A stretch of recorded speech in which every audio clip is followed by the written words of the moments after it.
asalaamaaleykum yéen ñii di ñu seetaan fii ci leral.net Leral TV comme toujours yéen a ngi encore ci seen beneen ndaje fii ci leral.net tey nag comme niñ leen ko diggee woon yéen a ngi ci seen édition spéciale bi nga xam ne dañ ko jagle lépp luy actualité politique ci dëkk bi. Actualité politique bi gën a fës nag nekk remaniement bi ñu war ci waxtaanee comme toujours nous l'avons promis dañuy wër actualité bi utal leen les hommes qu'il faut à la place qu'il faut ñu nar ci waxtaan ak tey koo xam ne ni kenn dootu ko présenté dañuy bàyyi rek mu nuyoog askan bi balaa ñuy tàmbalee waxtaan bi monsieur Mbaye bonsoir. Bonsoir Zeynab maa ngi lay nuyu di la ziar di nuyu it téléspectateurs yi nga xam ne ñu ngi seetaan émission bi. jërëjëf monsieur Abdoul Mbaye ni ngeen ko gisee moom la ñu am tey suñu plateau édition spéciale nekkoon fi ancien premier ministre du Sénégal nekk fi en ce moment président ACT ñëpp xam ko aussi ci lu bëri ci dëkk bi ci wàllu ay yëngu yu muy def ci politique monsieur Mbaye actuellement lan mooy sa xalaat ci dëkk bi ak remaniement bi surtout. parce que balaa ñuy àgg ci remaniement bi yaakaar naa war nañu xalaat. suñu ndaw yi des ci géej gi ñu war a jaal seeni waajur yi ñàkk war a jaal itam seeni mbokk yi ñàkk ñu masawu ñi nga xam ne ñi rëcc nañu ba mën a dellu si fii ci Sénégal ndax li ñu dund metti na dina am 2020 ak at yi ci topp du am teg ko fu wóor looloo am remaniement bu jotee ba ngay oote loolu naan dama soxla technocrate dama soxla ñu relance et cetera liñ ci njëkk jàpp mooy échec am na waaye ba tey munutoon kooku moom dara nekku ci mu góorgóorlu jéem a indi leneen Macky Sall laay wax ñu mën a tegu ci yoon bu bees man di gisuma loolu li ma ci gis man ndax da ngay wax nag li dañu war a wax li am équipe bi ñëw bi dem moom kenn doon ci woon sama xarit ca dëgg-dëgg waaye nag dëgg bu jotee da nga koy wax ñi ñu dindi ñëw mënuñoo gënoon a am maanaa ñi nga xam ne ñëw nañu da nga gis ne léegi Idrissa Seck ak ñi mu àndal mënoo cee lim ay technocrates mënoo cee lim ñoo xam ne dama ci gisul gis nga Sénégal attan nañu indi changement. gis nga li metti ci Sénégal dañuy fal nit kenn du saytu dem ba mën a wax lii def na ko fi ñu mun ci teg bët dama gisut ñi dikk lan lañu mës a liggéeyal Sénégal ba mu doon loo xam ne askan wi gis na ci njëriñ loolu moo am loolu am na ci suñu réew waaye am na itam ci suñu réew leneen da ngay génn ba noppi kenn du wax la nga fa def bilan du am loolu moo indi woon d'ailleurs bi inondation yi jotee président naan nañ ma defal bilan 2019 nañ ma defal bilan loo xam ne teg nañ ko 2012 nga xaar ba 2019 ne nañ ma defal bilan mosoo ko laajte dañu liggéeyu soxlawuñu ko liggéey li ñu soxla mooy politicien boo xam ne daf lay dimbali ci sa politique dimbali la ci nga toog fi nga toog te yàgg fa. lan mooy sa gis-gis tey si ñëw kii di Idrissa Seck tey ci gouvernement bi. bon Idrissa Seck bokkul ci gouvernement bi moom mi ngi ci. ñëw na wuy si. conseil économique et social ñëw na wuy si Macky Sall mën naa wax. waaw loolu moom. ndax conseil économique social et environnemental nekk na poste bu stratégique quand même. waaw man li ma ci gis mooy bëggoon na doon 4e président. mujjee nekk 4e personnage de l'État loolu am na. loolu gënal na ko xëy na waaye. man de li ma ci metti mooy waxeet bi rek waxoon naa lii bàyyi naa lii maa ngi jëf lii loolu tam bokk ci lii loo xam ne li war nañ ko dindi ci suñu politique ba Sénégalais yi askanu Sénégal mën a gëm politique mën a gëm homme ak femme politique waaye politicien rek ñoo fiy toog te politicien professionnel bu mel nii ñi nga xam ne ñi ñoo yore dëkk bi duñ ci mën a génn ci loolu la ñuy dëkk moo tax it bu ñu toogee naan relance daf fi nar a am man de bokkuma ci ñi ko mën a gëm li ma gis mooy dañuy des ca politique politicienne di doxal politique politicienne soxla alal bu bëri alal boo xam ne du jógee ci ñàkk jëriñoo da nga koy jël ca fi nga ko mënee jël ay marché ak yooyu ak Senelec ak leneen bu boobaa askan wa ñàkk yëf yi gën a metti koom-koom bi di màbb man di loolu laa fi gis. sànq yaa ngi wax ci immigration bi ñu seetlu ne jeunes yu bëri yi nga xam ne ñoo dem jël gaal gi fi mu toll nii di immigré ji boo seetloo nekkuñu woon ay jeunes yoo xam ne dañoo toogoon fii defuñu dara ñu ci bëri ñu ngi woon ci secteur informel bi ñu gis ne président Macky Sall jël na ministère spécifié ko ci informel bi ak artisanat ministère boobu tey lan nga ci mën a gis comme ay jàngat. waaw benn turu ministère bi rek moom ci tubaab xam na doy waar ndax ci li ma ci jàpp dañu ne ministère de l'artisanat et transformation du secteur informel. Ministère de l'artisanat xam naa li mu tekki. Et de transformation du secteur informel loolu xaw ma lu mu tekki ci dëgg-dëgg mën nañu jàpp ne artisanat secteur informel la. mën nañu jàpp itam ne économie Sénégal li ci ëpp ñu ngi wékku ci secteur informel. muy mbéy muy napp muy càmm. muy entreprise yu ndaw yi. ak artisanat. may yaakaar nag ne dafa am loo xam ne du ñàkk ñu dégg ko ci ñun di ko bëgg a récupérer waaye xamuñu naka lañ koy defee li indi loolu mooy Macky Sall dafa jàppoon ne ndax nag ci dëgg-dëgg xam-xamam ci bu jëm ci koom-koom bariwut noonu waaye dafa jàppoon ne mën na màggal koom-koomu Sénégal mën na suqali koom-koomu Sénégal ci kaw jaarale ko ci ay grand projet loolu la xamoon ndax loolu noonu la Wade doon doxalee Abdoulaye Wade président Abdoulaye Wade waaye ñun ñu tontu ko ne ko te loolu def nañ ko septembre 2018 lañ ko fësal yàgg ko xalaat ci suñu biir parti mu bokk suñu programme ci suñu congrès d'investiture bu 2018 la ñu génnee loolu mu doon benn discours ba li ci ëpp ñu tënk ko ci bi téere ñu ne bàyyi leen grand projet mënul suqali koom-koomu Sénégal ay TER ak yeneen jël alal bu dul jeex lépp lu dul jeex ba noppi muy projet yoo xam ne yenn saa yi sax duñu dox xoolal nii TER yéexee mu ay projet yoo xam ne boo ci jaay sa alal ay entreprise yu jógee bitim réew ñoo koy lekk ci kaw technologie bu bari boo xam ne Sénégalais yi mënuñu ko ne loolu mënul indi koom-koom ci Sénégal ndax li ñuy tuddee plus-value maanaam yokkate bitim réew la jëm te du indi xale yi nga xam ne ñu ngi bàyyi lépp di dugg ci géej mën a am liggéey ñu ne nag li am solo mooy ñu wàññi grand projet indi grand travaux ak fay daal artisanat daal di tudd nag transformation ne artisanat bi am ndegem muy ñaw muy uude muy tëgg wañ tëgg urus muy mécanique ak yeneen artisanat boobu la ñu war a encadrer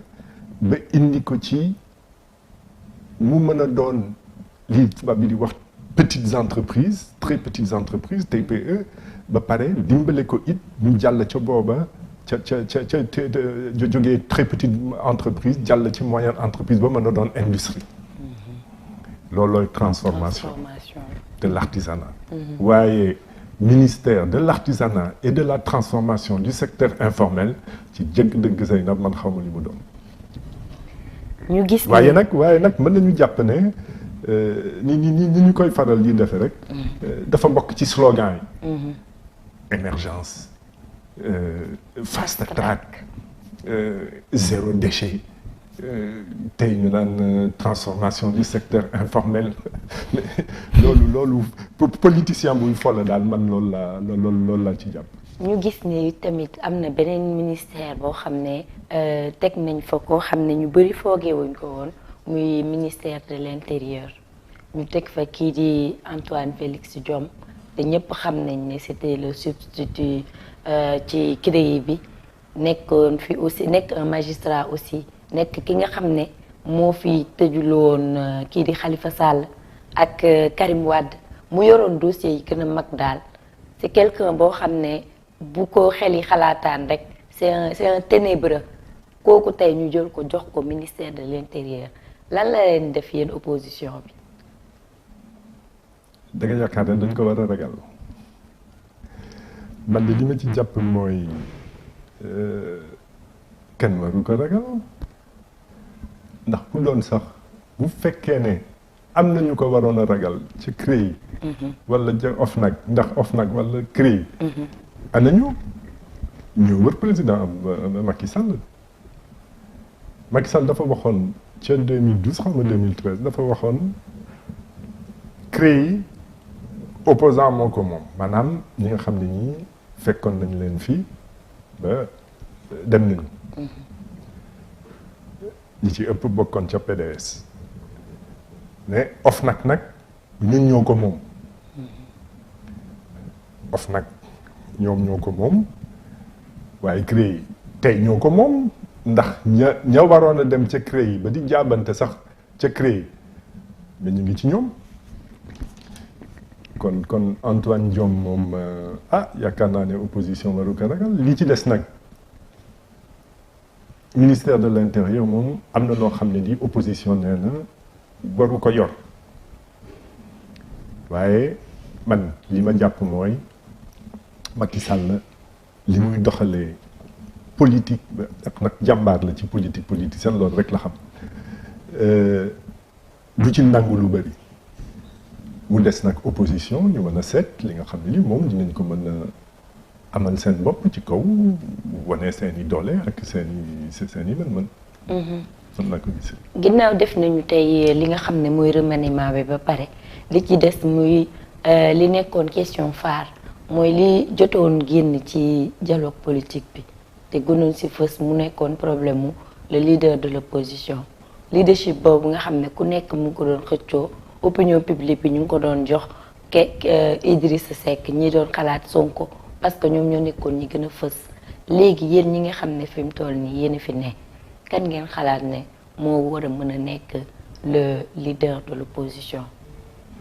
gis nañu dañu ak ndax loolu le format là vous va toujours est-ce que yéen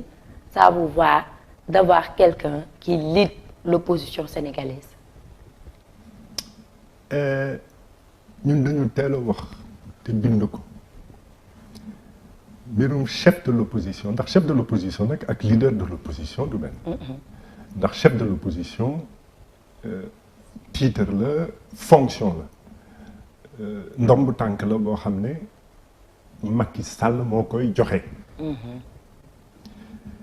ñu teel a wax ne lii waxtaan bi jëm ci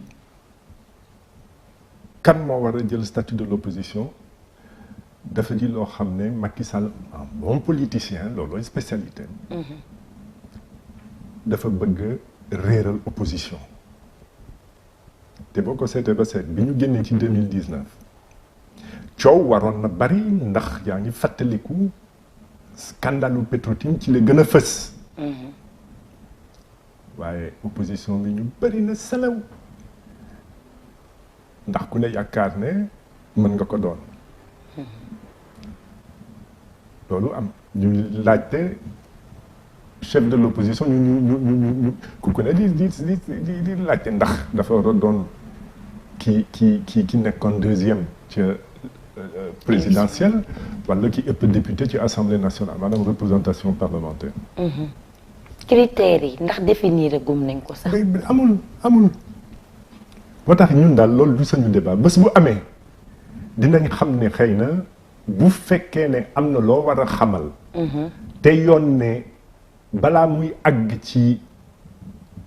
autorité exécutive ci fii la war a jaar. dinañ ko jaarale ca foofa. loolu dong lañ ci mën a jàpp. waaye jàpp ne chef de l'opposition mooy suñu leader. loolu du am. loolu du am ndax nag man mii di wax ak yow du ma nangu ku ne jóg rek ne dafa nekk sama leader. sama leader foog nga won ma ko ci xam-xam. danga ma ko war a won ci sa jaar-jaar. danga ma ko war a won ci jaar-jaar boo xam ne dëgg la expérience politique xam na ci bokk tuuti. waaye itam ndax looloo tax nga dugg ci politique. sa jaar-jaar wane ne mës nga liggéeyal askan wi ba askan wi ki gis ko. dund ko. te nag bépp leader boo xam ne gis naa ci yow nga bañ a wax dëgg benn yoon kooku mën na jàll. waaye ñaari yoon ñetti yoon moom kooku doo mën a doon sama leader ça c'est pas possible. kan ngay def allusion foofu mën na am nag.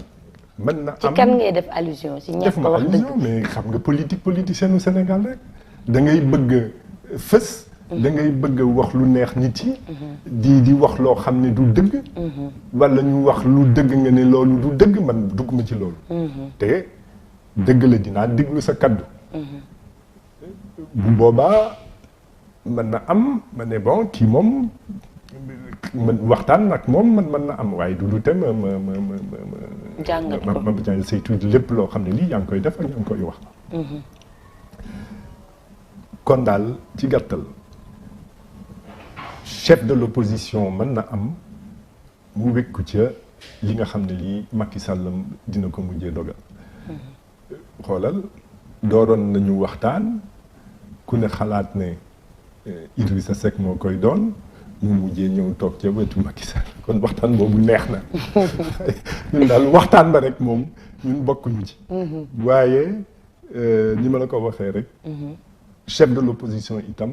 du doon leader de l'opposition du doon leader de l'opposition du doon leader du CRD non plus ndax loolu duñ ko nangu. waaw foofu nag laay ñëw ñaar yooyu dafa nar a am njëriñ ça veut dire que Macky Sall tey bu faloon chef de l'opposition am yéen ñi tamit di ngeen pare ut seen leader yooyu est-ce que am ngeen ay critères en ce moment yu ngeen tegagum pour koo xam ne nii moo war a leader opposition bi. waaw mais xam nga dañu yàgg wax ne l'opposition est plurielle. maanaam opposition du benn. majorité sax est plurielle. ndax dañu dugg ci coalition. opposition am ay coalition. opposition nag mën nañu ànd ci di uti dara waaye kenn du jàpp ne opposition dañu war a topp ci gannaaw kii nga xam ne Macky Sall moo ko taamu. te ma wax la dara li indi ba ku ne xalaatoon ne Idrissa Seck mën na doon chef de l'opposition mooy lan. mooy élection présidentielle bu 2019. ndax Macky Sall la jël paie Idi topp ci Ousmane Sonko topp ci waaye li ñëpp fàtte tey. mooy élection njuut njaay la te loolu waxuma ko Macky Sall moo ko wax ci làmmiñam ca bi muy oote dialogue national. parrainage moo indi mu dàq ay candidats. justice indi mu génnee ay candidats Khalifa Sall ak Karim Wade noonu nañ ci génnee. kon élection présidentielle yi am teguwuñu ci yoon. opposition bi du opposition bi yëpp moo ñëw kon résultat yi am dëgg la résultat la waaye kenn mënul wax ne Idrissa Seck moo mënoon ci opposant ñu ngi gis ñun jàppale nañ ko ndax jàppoon rek ne lépp gën Macky Sall. jàppale ko nag ci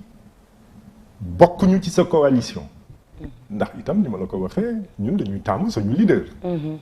bokkuñu ci sa coalition waaye dinañu la jàppale. bu fekkee ne nangul nañu boo toogee. lii nga xam ne jàpp nañu ne lu war a am la wàññi doole président de la république yokk doole assemblée nationale bàyyi di politiser administration màggal indépendance justice loolu yëpp ñu bind ko mu signeel ñu ko ñu signé loolu moo indi ñu ànd jég moom. yaa ngi wax léegi élection ñu bëri seen bët ngi rivé wu ci élection locales yi ak législatives yi nga xam ne kenn xamagul kañ la yéen opposition bi est-ce que yéen a ngi préparé xoolaat fichier électoral bi ndax lu bëri ñi ma ci gis ñu yëngu ñoom ñu ngi koy waajal malgré que xamuñu date mais fichier électoral bi est-ce que yéen qualité am doy na leen fi mu toll ndax yéen a ngi ciy aussi bàyyi xel ndax ak c'est le même fichier ngeen nar a yóbbuwaat ci local yi ak législative yi. wax naa ne sànq ne bokkuma woon ca coalition Idy 2019. waaye bi élection yi amee ba noppi li ñu jëkk def mooy dimbale coalition bi ci génne rapport public. duggal ca boobu rapport lépp loo xam ne doxal nañ ko ci élection yi muy fichier électoral ak ci leneen te teguwul ci yoon ñu war ko jubbanti joyanti bi rapport boobu paree laa ne bokkatuma ak yéen bëdd ci kaw war leen noonu dimbali ñu oote waxuma dialogue national waaye oote war a waxtaan ndax Sénégal dafa am loo xam ne dañ ko tàmm bu ñu génnee ci élection ba élection ya jeex lii yoon mooy ñuy oote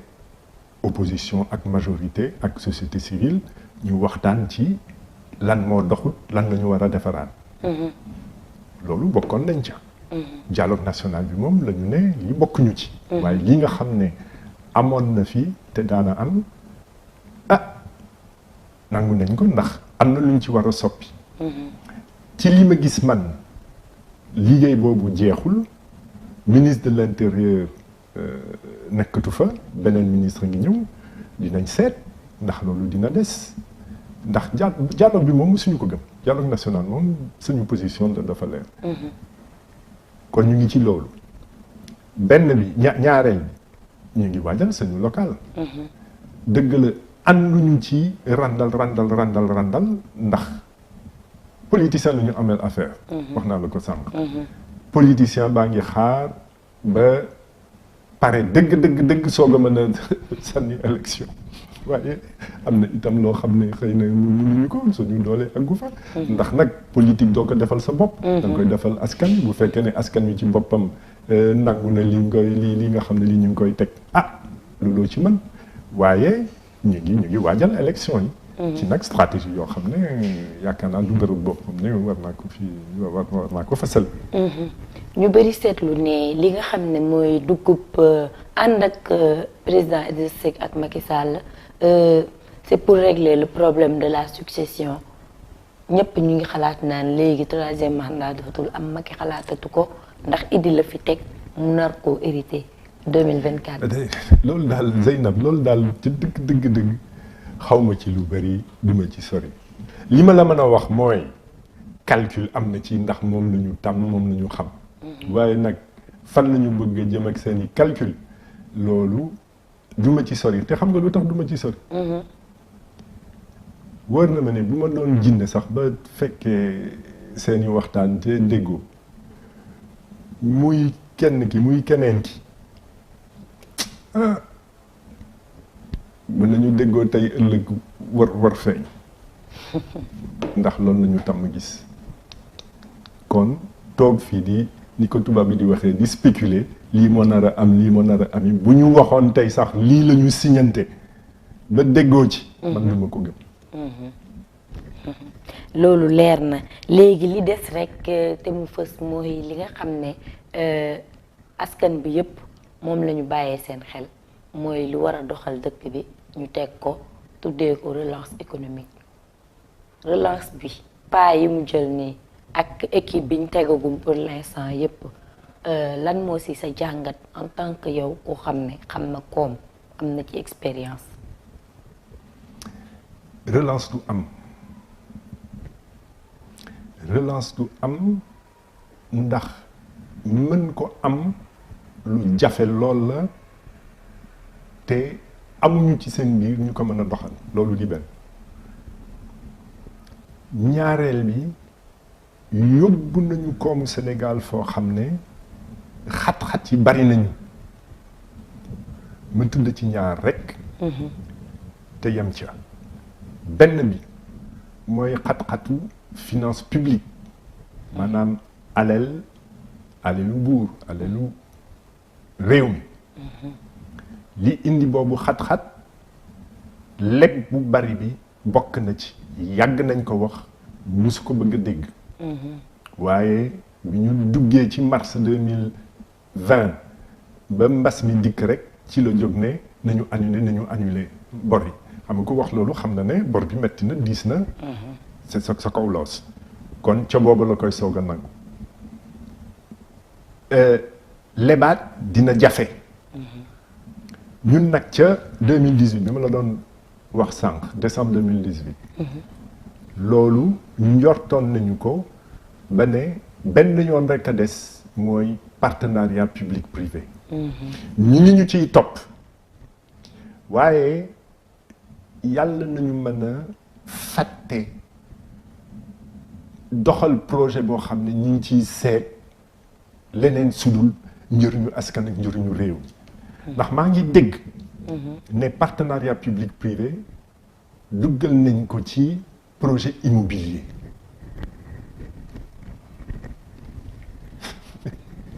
bon donc du ma ci sori torop ndax am na loo xam ne yoon mu ko nangu sax waaye ba tey kon dëgg la loolu yoon la waaye dina jafe ci ñoom ñu sori ca boobu beneen xat-xat bi mooy benn déficit finance publique waaye itam marge budgétaire xat na marge endettement itam amatul maanaam mënatuloo leb lu doy waaye sa alelu bopp mëtatul ba noppi amul ma wax la ko tey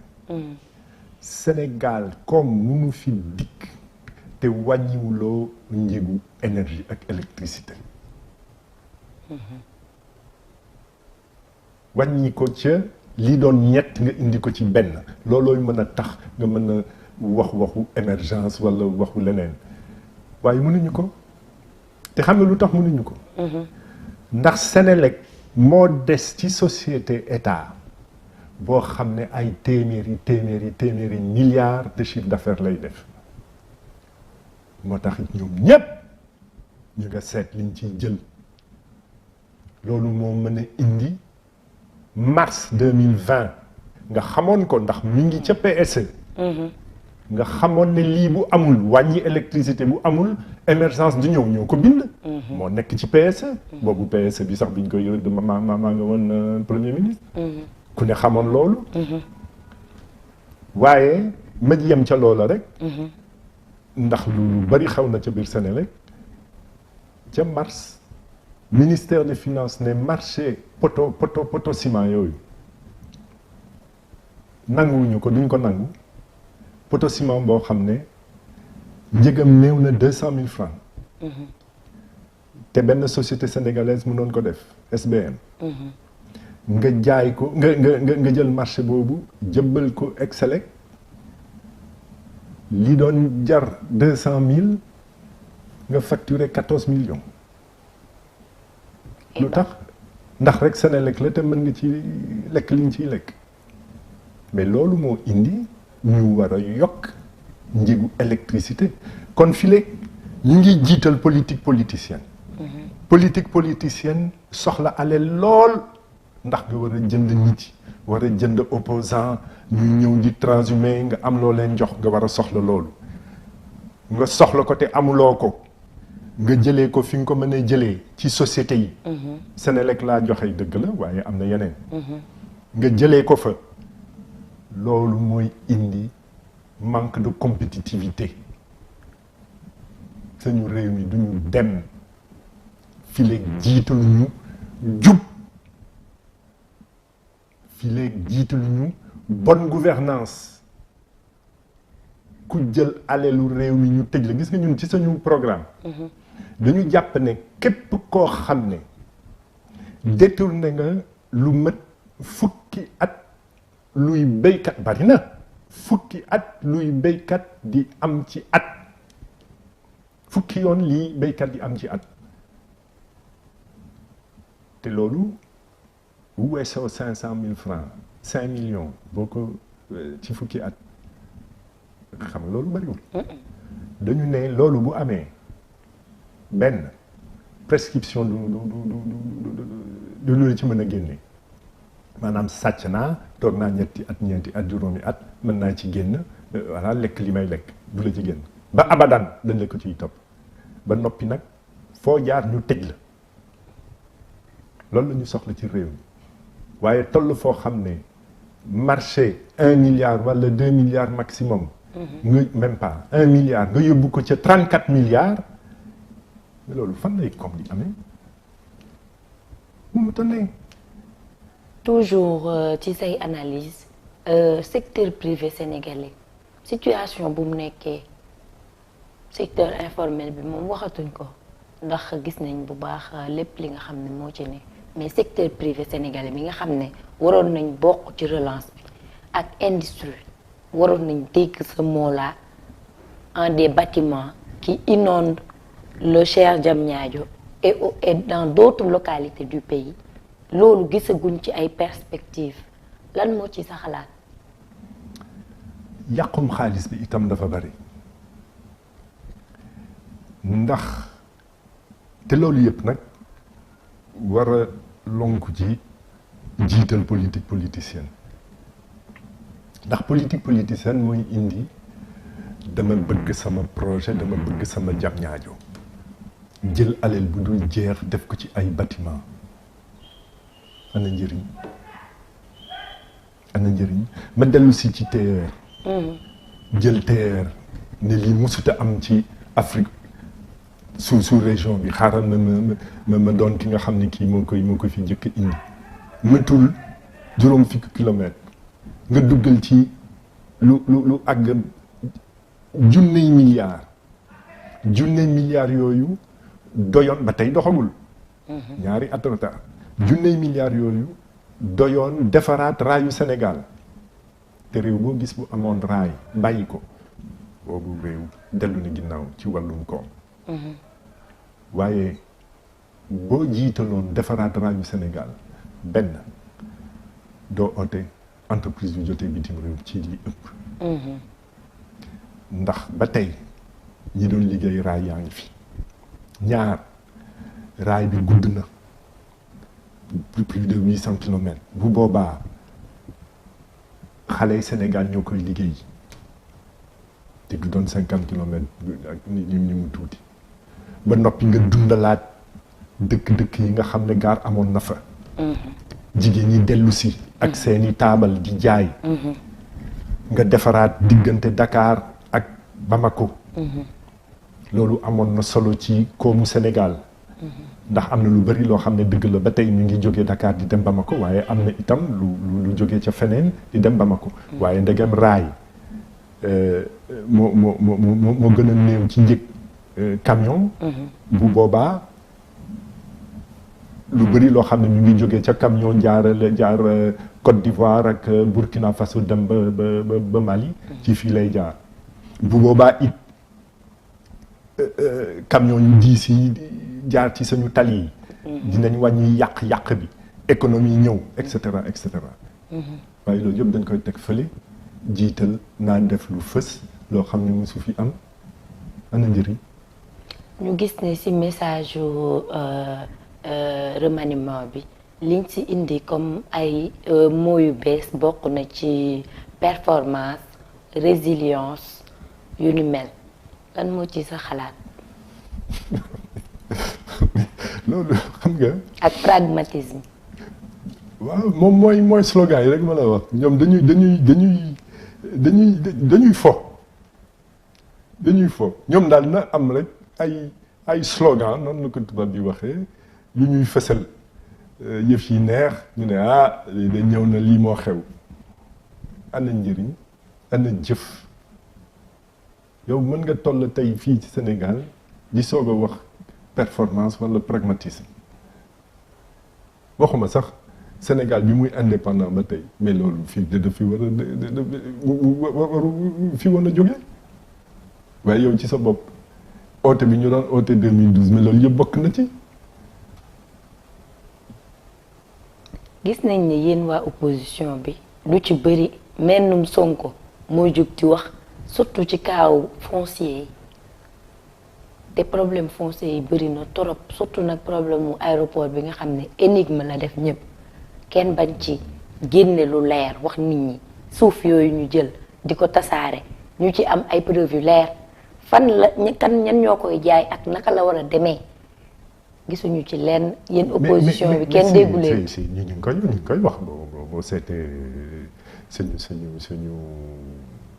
communiqué yi ñu ngi koy wax ci biir acte ñu ngi koy wax ci biir CRD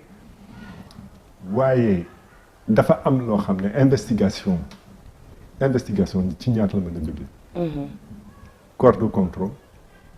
te corps de contrôle yi Macky Sall moo leen contrôlé daanaka te bu ñu toogee sax ba génnee rapport daf ciy teg tànkam ñu ciy bëri bon jékki-jékki bàyyi ñu génn 3 rapports en retard ak yu ma xamul waaye itam te loolu nag maa ngi la koy wax Zeynab waaye yéen ñi journaliste yi da ngeen war a bokk ci indi investigation ndax ci yoon ñun ci suñu programme nee nañu itam war na jóge ci assemblée nationale. waaye assemblée nationale boo xam ne ci yoon moo war a toogal askan wi waaye moom la nga fa toogal Macky Sall kon lu Macky Sall def wala am ku ko def ci ndigalu Macky Sall moom du ci jóg du ci wax dara. investigation ak scandale ba ci scandale yi war a indi ñun bàyyiwuñu Petro-Tim par exemple ndax am nañ ci xam-xam et cetera. bu Excelec bi ma la doon wax itam yàgg nañ ci Akilee wax nañ ci. scandale yi du jeex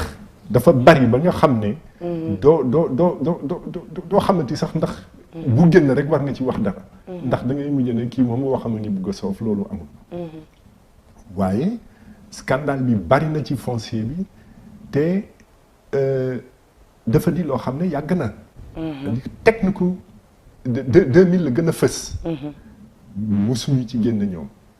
te ñu ngi ci ba tey li ñu mën mooy di ko dénoncer di ko wax après c'est quoi. yéen waa CRD actuellement ba nag bés ñëw alternance am bu boobaa ñu seet li ñuy def. yéen waa CRD actuellement lan moo nekk seen ay programme wala ay li nga xam ne yéen a ngi koy naatam ci wàllu local yi ñu jëm ak législatif yi ñu jëm. loolu nag stratégie politique la nag. mais juste rek ngeen wax ñu ne waaw yéen maanaam ndax dinañ leen yëg ak ndax ngeen wax ñu ba ñu am avant goût xam nga yàlla curiosité. toujours ñu ngi koy waajal nag li ma ci mën a wax rek mooy ñu ngi koy waajal ndax regroupement lañu. waaye ñu ngi koy waajal ni koy coalition di waajal. voilà loolu laa ci mën a wax. fi mu toll nii lan mooy seen gis-gis lan ngeen nar a def ci li nga xam ne mooy immigration clandestine bi nga xam ne du Sénégal dong de waaye réew yu mag yi les partenaires ñi nekk au niveau international ñëpp ils sont choqués par ces chiffres qu'ils voient et ces jeunes qu'ils voient mu dem ba am ci nag ay jigéen sax yu jël gaal gi y a beaucoup de choses qu'on a investigué un peu ba jàpp ne actuellement aussi il y a quelque chose qui se passe en Espagne ndax ñoom dañu nekk di récolter te récolte bi dañuy soxla ay main d'œuvre am na ay jeunes yu ñu ne ñi fa nekk ñu ngi leen di wax ne ba 400 000 francs dañ koy fayeeku par semaine boo fa demee ba jàppale leen ci tool yi yooyu noonu yëpp dajaloo dee yi bëri lan mooy fi mu toll nii seen ay stratégie pour marquer votre pas de solution. bon li nga xam ne wax nga ko am na ci lu am solo maanaam ñàkkul liggéeyu kër dëkku nasaraan yi soxla ay liggéeykat. ñàkkul ñu soxla ay liggéeykat ci ay période yoo xam ne day am. waaye li wóor ba wóor mooy soxlawuñu ku ñëw toog fa. ndax seen politique bopp la loolu seen politique intérieure seeni askan dañ koy bañ. kon li am solo muy Espagne muy Italie wax nga dëgg toll nañu foo xam ne soxla nañu ouvrier agricole. lépp loo xam ne dafa war a am na doon ci ay accord nga déggoo ci ak ñoom ñu ne ñun soxla nañu nangamu xale yi lii la ñu war a mën a def yow fii nga organiser te loolu mosoon na fi am ca après la guerre du Golfe jëmoon ca wàllum tabaxaat ay immeuble ak yooyu ak loolu kon loolu waruñu ci génn organiser ci waxtaan ak dëkk yi nga xam ne nee nañu soxla nañu te nag jàngal suñu xale yi ne am na solo boo demee mën a dellu si ndax bu boobaa di nga mën a demaat gañe li ngay gañe dellu si itam boo fi toogee am loo def ndax capital bi nga indiwaale ndegem itam dem bi ñuy dem te teguwul ci yoon day indi musiba loolu dañ ko war a xeex loolu kenn waru ko nangu kenn warul nangu sa doom dugg gaal naan Barça ba Barça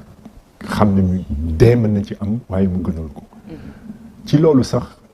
sañ naa wax ne autorités yi li ñuy doxal noonu la waaye nag li am ba am Zeynab mooy xale bu toog ca dëkkam jàpp ne fii mënu fi am dara mu desee ko war a dugg gaal boo xam ne mën na ci ñàkk bakkanam waaye mu gënal ko déglu naa keroog koo xam ne juróom-ñaari yoon jéem na dem dellu si mu ngi xaar juróom-ñetteeli yoon loolu bu amee war nañu saytu ni dëkk bi di doxee attention nekk fi naan taux de croissance 6%, taux de croissance 7%, mi ngi amoon na mi ngi ñëw te ñuy dund lii war nga seetaat sa bopp ñiy dem nag nañu jàpp ne soppi fi ngay jógee ba naataange man fa am looloo gën xëy na ngay dugg gaal war a ñàkk ji sa bakken waaye bu ñu toogee fii dëgg la am na wàll boo xam ne mi ngi jógee ci yàlla loolu dëgg la waaye am na wàll boo xam ne mi ngi jógee ci ni ñuy doxalee réew mi ni ñuy jiitalee priorité yi urgence yi ndax koo fi dégg amul entreprise nekk fonctionnaire ba ministre ba leneen ñu jëkki-jëkki ne am na ay milliards am na ay immeuble lekk na alal boo xam ne askan wi moo ko moom lekk na alal boo xam ne munoon na génne emploi ci kaw investissement ndax li wóor ba wóor mooy investissement maanaam taxawal ay entreprise màggal ay entreprise yu ndaw màggal ay artisanat jëmale leen ci semi manufacture jëmale leen ci industrie mais lu noonu mel mooy indi emploi ndax boo jógee ca artisanat yow ak sa apprenti ngeen doon menuisier wala di defar dàll doon uude buñ la dimbalee ba fa nga doon defar benn dàll bés bu ne ba ñaar nga war fa def fukki dàll dimbale la ci fi ñu koy jaayee bu fekkee ne ay nu-pieds yu rafet la mën nañu ci dimbale sax nga dem ba ca Arabie Saoudite di ko jaay ay carax yu baax mais boo jógee ca benn ba ñaari pattu dal bés bu ne war a jaar ci ñaar fukk téeméer mais bu boobaa da ngay recruter da ngay former da ngay recruter ñu nag ci loolu lu ñu wax loolu lu ñu war a noonu lu ñu war a indi transformation waaye ci kaw njiiti faydaal màggal artisanat te bàyyi alal bi ñuy yàq ci grand projet ak i détournement. lan mooy sa message rek tey pour population sénégalaise bi nga xam ne vraiment ñu ngi dund lu métti malgré que impact Covid bi mi ngi fi mais bokk na ci ay lendemain yoo xam ne xëy na sénégalais yi miisuñu ko woon. Covid bi dëgg la am na loo xam ne lii dolli na ko ci métti waaye daanaka. sant yàlla ndax fii ñu toll tey Covid dëgg la am na ay secteur ba tey boo xam ne ñu ngi dund jafe-jafe yu métti te balaa ñuy wax sax waxi relance nañu waxu consolidation maanaam dëgëral li fi amoon te loolu soxla nañ ko lool ci secteur bu mel nii secteur du tourisme. ba noppi war a soppi stratégie waxoon naa ko ba bind ko président de la République war a soppi stratégie jaarale ko ci. tourisme intérieur ndax ñi doon génn itam mënatuñu génn kon mën nañu toog fii. tourisme interne bi sax am na ay programmes yu fi tege mais est-ce que c'est des programmes pour les Sénégalais lambda ou pour la bourgeoisie sénégalaise. non mais même bu fekkee ne bourgeoisie parce que yenn tarif yi na am ñu ñëw mën a jaay seen alal ci biir hôtel ci biir activité touristique. ndax bu boobaa hôtel yeeg activité touristique yi am na fa ay sénégalais ak ay sénégalais yoo xam ne moom moo leen di dundal looloo leen di dundal kon kenn ñàkkul waaye li wóor ba wóor Covid bi jàll na yal nañu yàlla musal ci deuxième vague ndax gis nañu ne am na feneen am na secteur yoo xam ne war nañ leen a xalaatal dëgg secteur tourisme secteur transport aérien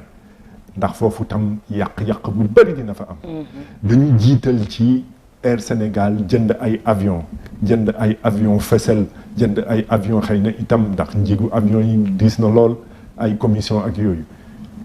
indi tey avion yi sonnal mënatuñu naaw amatuñu client kon secteur yooyu balaa sax ñuy wax relance nañu seet naka nañuy defaraat nañu consolider indiwaat fondation consommer local bi itam ñu ngi koy dégg ci ay conseil des ministres bokk na ci li ñu bind bi Covid bi dikkee ba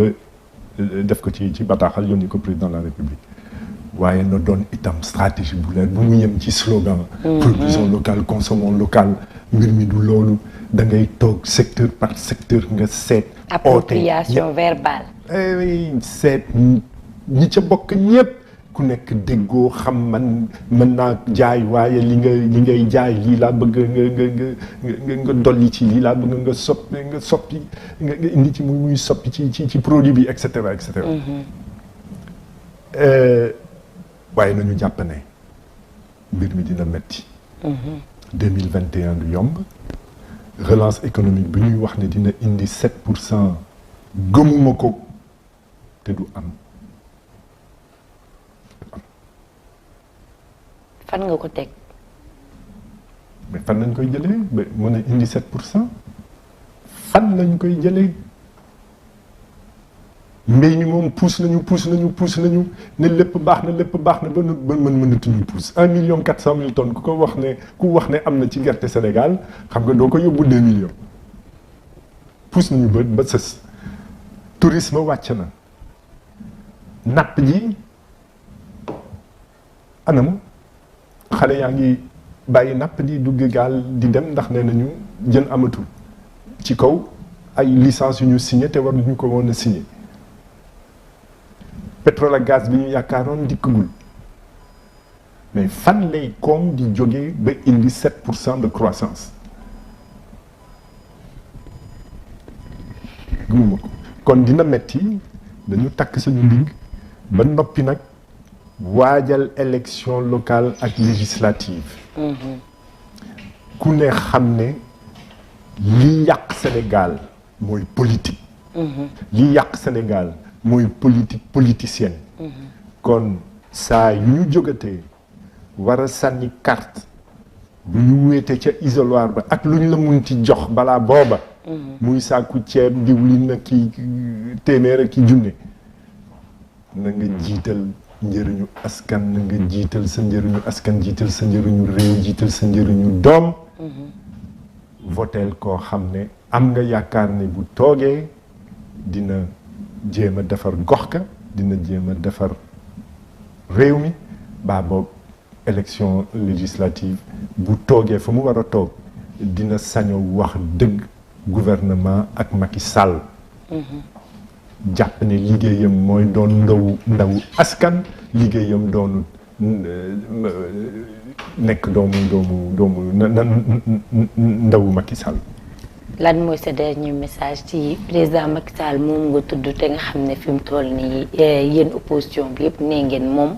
c'est le politicien. C'est un remarquable politicien ca dëgg-dëgg nag politique la mën ca boppam politique politicienne ah ndax waxuma politique bi nga xam ne da nga ciy jiital la patrie avant le parti. waaye li ma koy wax rek mooy na wàññi politique na wàññi calcul politique na jiital li nga xam ne lii mën na doon njëriñu Sénégal njëriñu askanu Sénégal ndax looloo tax ñu fal ko. donc ñu ngi dalaloon fii tey suñu édition spéciale kii di monsieur Abdoul Mbaye dégg ngeen waxtaan bi j'espère que c'était constructif productif et positif ñu bàyyi la rek nga joxe sa dernier message avant de te remercier pour jox la rendez-vous xëy na beneen yoon incha allah. ah dernier message xanaa deuxième dernier message. non yooyu ay message yu kii la woon léegi bi yoon message boo xam ne voilà pour l'édition et pour. non voilà loolu laay wax d'abord di la sant di la gërëm ci interview bi. di leen ndokkeel it ndax leeral yàgg nañ ko xam ci paysage journalistique. dooroon ci. Site internet site en ligne site de presse en ligne waaye ñu ngi gis góorgóorlu bi ñu ngi gis ñu Dame Dieng d'ailleurs moo ko taxawal ñu yokkate bi daal neex na gis on vous encourage. Merci beaucoup alors merci beaucoup à notre invité monsieur Abdoul Mbaye mi ñu dalaloon tey fii ci suñu édition spéciale di leen remercier ñi teewlu woon tamit lii di waxtaan bi di remercier toute la régie particulièrement Ousseynou Assane Pa Omar et Fallou di leen jox dig daje ci beneen plateau jërë ngeen jëf.